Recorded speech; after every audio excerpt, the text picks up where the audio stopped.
Welcome back to the IBSP. Here's your host, Boxing News. The top 5 fighters at 154 pounds. And look, let's break it down honestly and objectively as possible.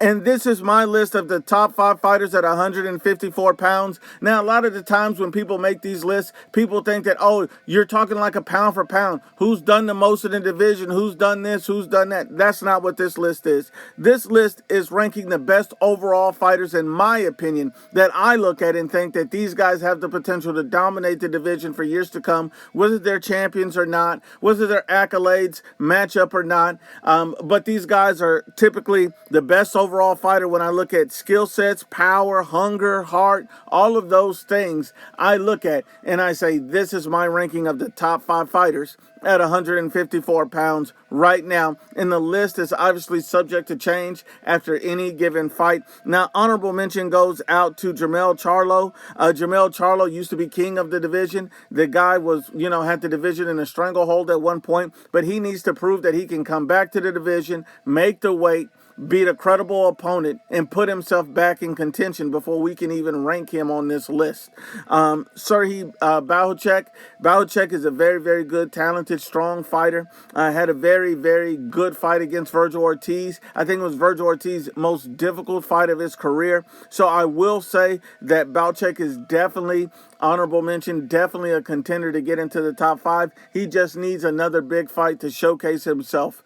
And then you see Israel Madrimov. Israel Madrimov, in my opinion, gave Bud Crawford the hardest fight of his career. Israel Madrimov then went on to fight Vergil Ortiz and was very competitive in that fight as well. So when I look at it, Israel Madrimov is definitely a player at 154 pounds, and he deserves honorable mention as well. Now, look, let's get into the list. Number 5 on the list has to be Sebastian Fendura, currently a world champion, has 1 loss, 1 draw. And I'll tell you this about Sebastian Fendura.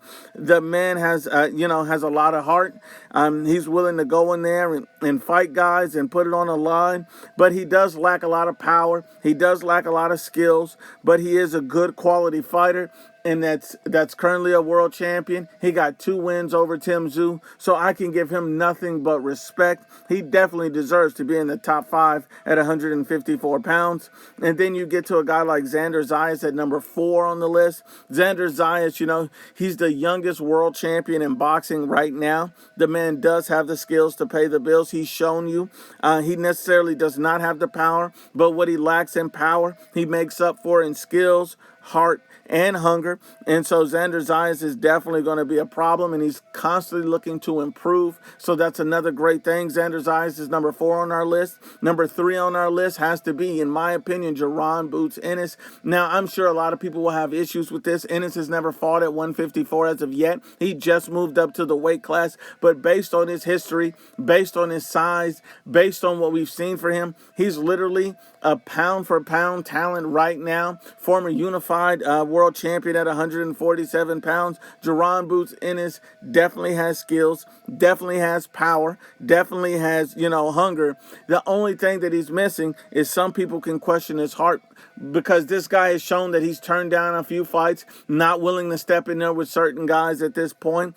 And so at the end of the day, we have to see that heart from Geronimo Boots Ennis, and he definitely needs to get a big fight to get things going at 154 pounds so we can grade him accurately. But based on his experience, based on his skill set, based on his size, based on his resume, and based on everything we've seen from him in the ring, Geronimo Boots Ennis is definitely one of them ones. He has to be ranked at number 3. And a lot of people hate on Boots Ennis. A lot of people don't like Boots Ennis. I've even heard people saying Ryan Garcia could stop him and knock him out, all of that type of stuff. But at the end of the day, you don't have to like Boots Ennis, but you do have to respect his skill set.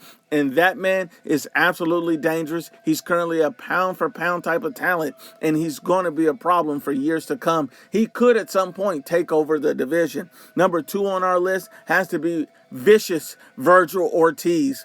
And what I mean by vicious Vergil Ortiz, the man's a destructive puncher. He's a menacing force. He's undefeated.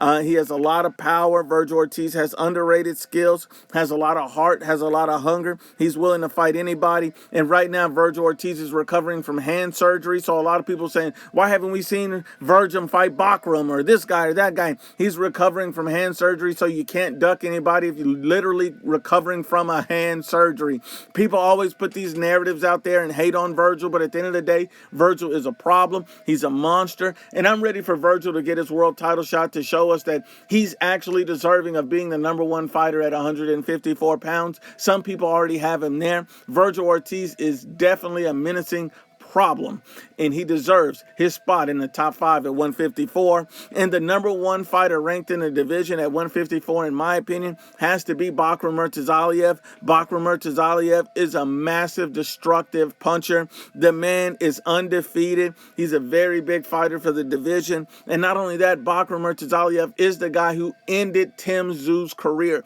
Make no mistake about it, stopped him in 3 rounds, just brutalized the guy, brutalized this man. Bakaram Aliyev is a problem. And they say, you know, to be the man, you got to beat the man. So whoever beats Bakaram is really going to show us that they really are the man. This guy is that guy in the division at this point.